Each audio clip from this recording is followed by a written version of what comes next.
खडकवासल्यातनं पाण्याचा विसर्ग 36,000 क्युसेकवर। एकतानगरमधल्या नागरिकांना लष्करामार्फत सुरक्षित स्थळी हलवलं। मुख्यमंत्री आणि उपमुख्यमंत्र्यांची पूरस्थितीवर नजर।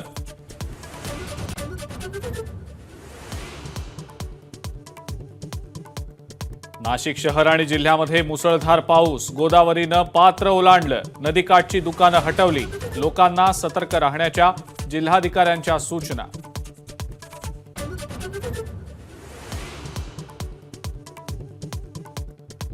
मुंबईला पाणी पुरवठा करणारं मध्य वैतरणाही तुडुंब भरलं। 7 पैकी 5 धरणं 100% भरली। मोडक सागर आणि अप्पर वैतरणा पूर्ण क्षमतेनं भरण्याची प्रतीक्षा।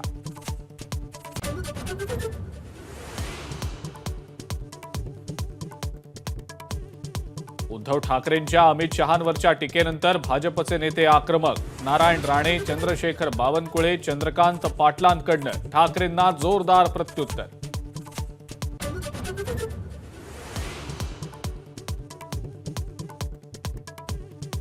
अजित पवार गटातले माढ्याचे आमदार बबन शिंदेंनी शरद पवारांची घेतली भेट। पुण्यातल्या पवारांच्या घरात झालेल्या भेटीमध्ये मुलगा रणजित सिंह उपस्थित।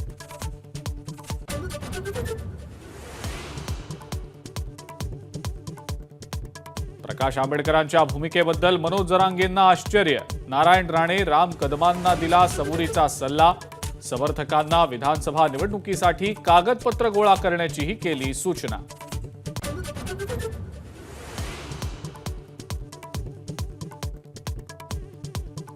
व मराठी साहित्य संमेलन दिल्लीमध्ये होणार।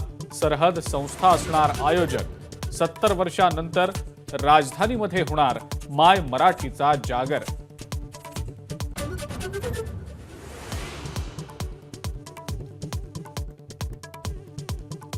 अकोल्यामध्ये डिझेलचा टँकर उलटला। लोकांनी पाणी भरावं तसं डिझेल भरून नेलं। पोलिसांनी धाव घेत लोकांना हटवलं।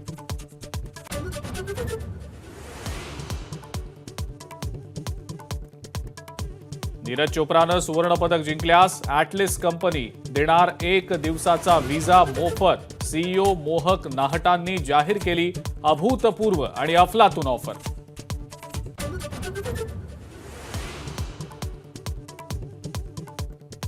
आणि भारताचा बॉक्सर निशांत देववर ऑलिम्पिकमध्ये अन्याय झाल्याची भावना। पंचांच्या गुण देण्यावर मुष्टियोद्धा विजेंदरनं केले प्रश्न उपस्थित। सोशल मीडियावरही गुण बहालीवर टीकेची झोड। एबीपी माझा, उघडा डोळे बघा नीट।